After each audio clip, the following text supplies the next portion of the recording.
Hey guys, Apex here. I've got the next part of the Witcher 3 playthrough guide, and this is the fight with the Wild Hunt. It's broken down into several sections, and this first section you're going around a Ciri. You've got to fight your way to the Wild Hunt Mage, and then fight the Wild Hunt Mage.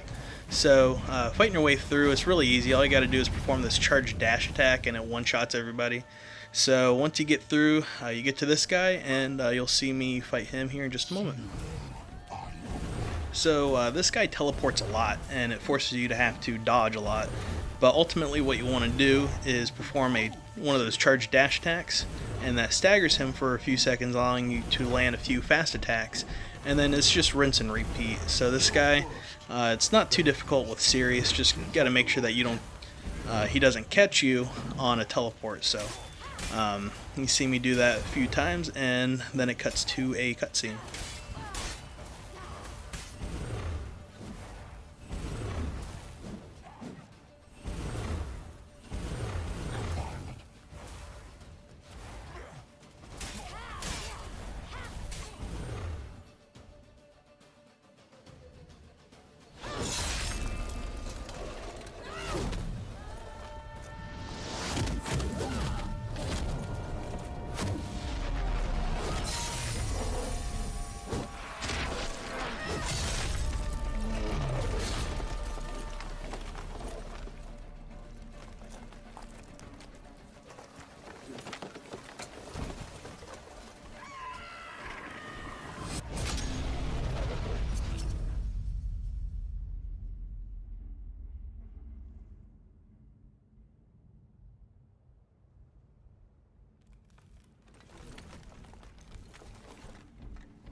Almost, Scylla. Almost. Stjärnfjord.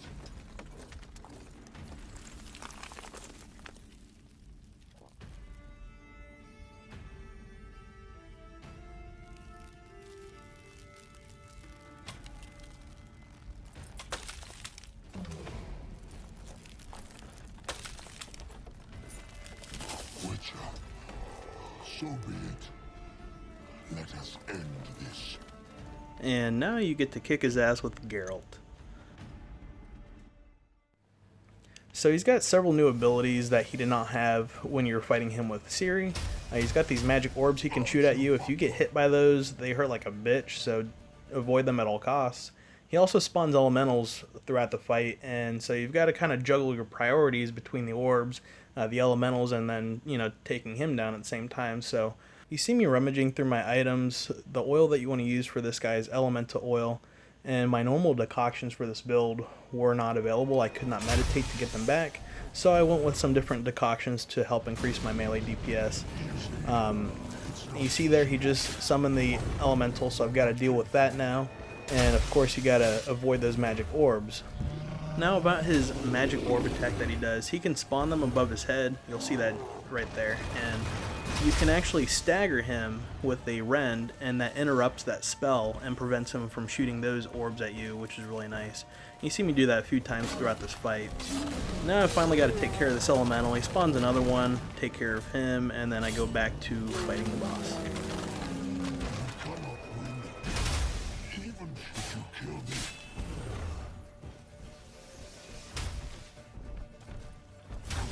Eventually my bleed got him to the point where he's weakened, and then you just finish him off really easily. And then you go to cutscene and continue from there.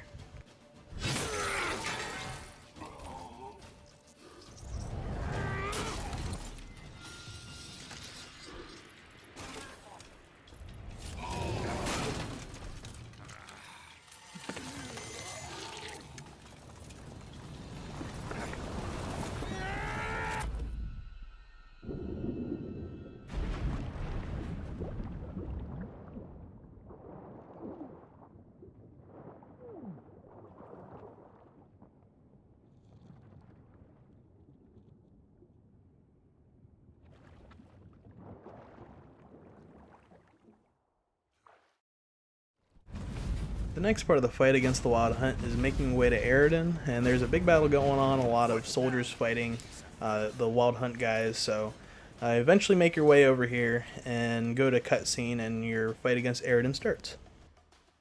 So against Aridin, I've got the right decoctions up. I've got the Water Hag, the Ekimara, and the Echidna decoction that I've been using in my previous videos.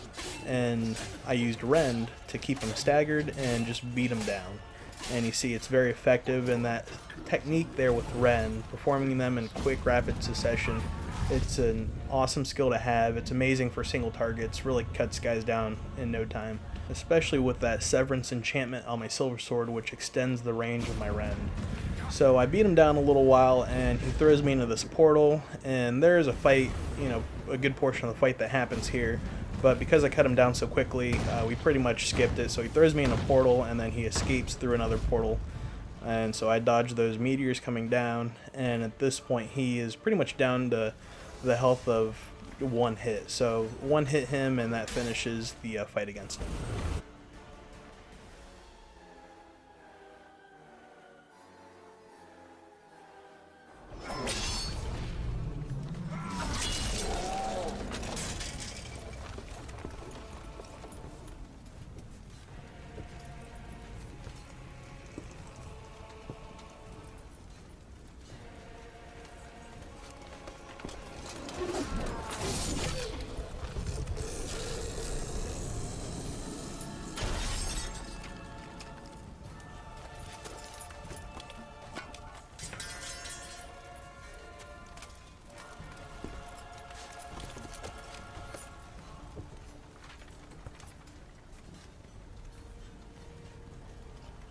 Said you had something to tell me.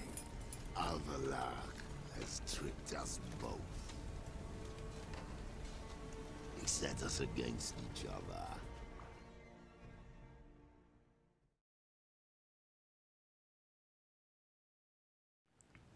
I cut the cutscene a little short just to not spoil too much for those of you who are just finishing the game for the first time.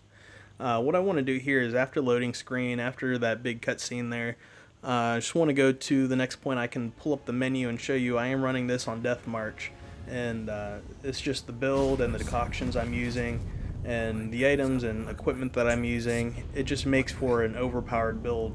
Even going through this, at level 34 or 35, I can still cut down Aridin in 8 hits. So if you follow the playthrough guide through and through from the beginning to this point, this game on Death March is really pretty easy. You just gotta know what to do. Anyhow, hope you guys enjoyed the video. Hit the like and subscribe buttons below if you haven't already. And I'll be continuing on with the playthrough guide with the DLC material. So I'll be starting with Hearts of Stone and then moving on to Blood and Wine for the playthrough guide. So hope you guys enjoyed, and stay tuned for more. Thanks for watching, guys.